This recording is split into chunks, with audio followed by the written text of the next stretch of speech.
These are the highlights of India's smartest podcast, The Ranveer Show. Welcome to TRS Clips. Make sure you hit that bell icon and don't forget to subscribe. What I liked about this conversation was that we spoke about multiple religions, multiple angles on it. How at the end of the day, the world is one big family. How every single religion in the modern day has kind of begun from the same offshoot. Absolutely. Or borrowed. Yeah, or borrowed. Like ideas, which have kind of crossed culture. But I also like that you highlight the fact that we need to get updated.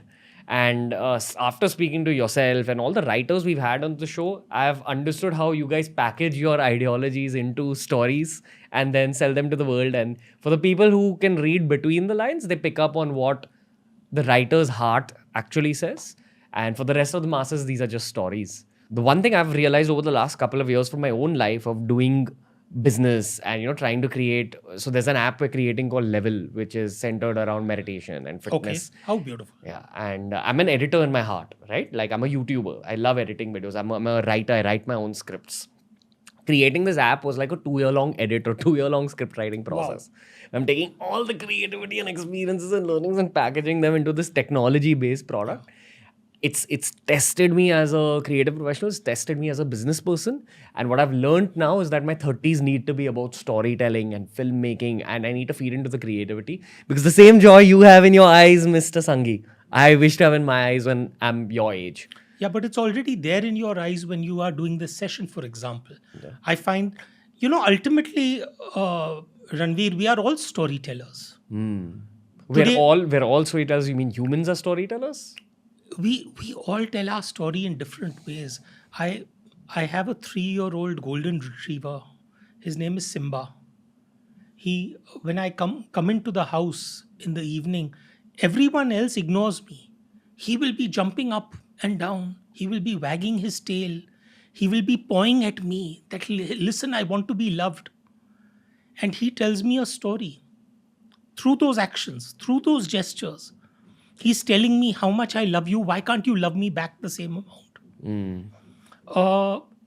When a politician gets up, Modi ji is one of the greatest, in some ways, I would consider him to be one of the best orators we've had in our times. It's probably the core of his powers as well. Core of his power as well.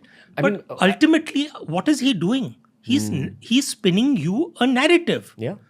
And I would say the same for Trump gaining power in the US. He did the same for US citizens. The greatest politicians, whether it was Indira Gandhi, whether it was Trump, whether it was John F. Kennedy, all of them, without doubt, were wonderful storytellers.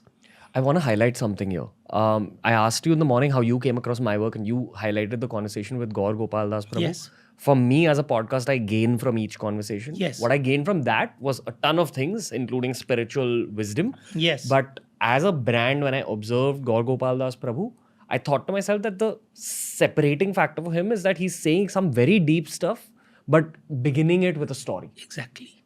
And I started incorporating that into all my creative work, and I saw that our numbers rose because of that. Absolutely. My writing became better. Absolutely. So, people ask me, they say, Ashwin, how do you go about telling a story? And, what is involved in that? It must be so complex. And I say, you know what? When I'm writing a novel, I don't think I'm writing a novel. In fact, the one thing that I don't do is writing. I have always believed that I am not a writer, I am a storyteller. And what does that imply? I think that I am sitting inside a room and there is a circle of 10 friends around me. And मैं उनको एक बहुत ही interesting, दिलचस्प कहानी बता रहा हूँ. I'm narrating it. And these 10 people, I'm sorry, I take these little side trips, but the great Hollywood director, Alfred Hitchcock, he said that the length or the duration of a film is related to the endurance of the human bladder. So you can only have a film which is as long as the capacity of the human bladder. Because after that, you'll need to get up and take a bathroom break. So I think that there are these 10 people in the room and I'm telling them a story. And 3 out of them need to get up and take a bathroom break. But they don't interrupt me, and they don't get up, and they sit there and hear the story because the story is so riveting. Ultimately, that's what you need to visualize as a storyteller. Yeah. That how do you get someone to turn the page? We keep talking about how modern day education doesn't serve the needs of a modern day professional. The one big professional skill that I realized was very crucial later on in my career was storytelling. Absolutely. If you can begin to tell stories at 22, 23, it is going to be such an edge for you in terms of making money as well, in terms of course. professional success. Learn to speak through stories. That's right. It just makes you a better communicator. The core of good Absolutely. communication is storytelling. They say no that the shortest distance between two people is a story. So the easiest way to reach you is by giving you a story. Which brings me back to PM Modi. You may love him, you may hate him, you may have your own opinions about his political ideologies, Amit Shah's political ideologies. But as you said earlier on this podcast, that the politics of today is the history of tomorrow. Yeah. I strongly anticipate people are going to look back at PM Modi and say that, listen, this is a person who rose to power because of his ability to do the good storytelling. I mean, that's how he gripped an entire think nation. about this. Did Winston Churchill go out and fight World War II? He didn't. I mean, all it required was for him to say that all I have to offer you is blood, sweat, toil, and tears. And he was able to muster up the support of the entire country. I mean, if you look at Churchill, he was the greatest storyteller of them all. You may hate the guy because of the fact that when the Bengal famine happened and his secretaries from India wrote to him saying that millions are dying, he wrote in the margins, has Gandhi died yet or not? I mean, this was the man. But does that take away from the fact that he was a great storyteller? On the flip side of Winston Churchill is that Adolf Hitler was also a great storyteller. And so as a result of which he could take the country into a complete damnation, as it were. So ultimately, stories are there whether they result in good or whether they result in bad. वो नियत जो है can never be revealed by the story. It's a means. Yeah. You can use the story to spin something very, very positive, and you can spin it into something very, very negative. वो एक पुरानी जिसे कहते हैं वो कहावत है, शेर है कि भाई वो नज़र बदलो तो नज़ारे बदल जाते हैं, सोच बदलो तो सितारे बदल जाते हैं. तो you can, in some ways we don't realize what the power of thought is. Yeah. Which is also why I always encourage people to read Sapiens by Yuval Noah Harari. He's highlighted One of the best books ever. Yeah, that's what. Yeah. Sometimes we get criticized on this show for bringing up that book and that writer so Why? much. Because my belief is that you should read a few books in your life and read them well and try retaining everything. Yeah. Subject to the fact that there should be that many heavy books. And I've read a couple of his books, both of which have been incredibly heavy and have given me so much just as a human mind. Yeah. Which is why I keep directing people to Yuval Noah Harari. Yeah.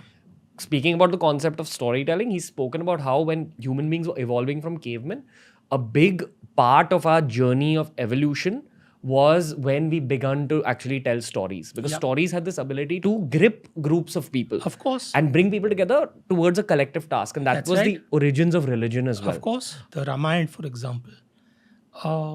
You have such completely different narratives within each version of the Ramayana.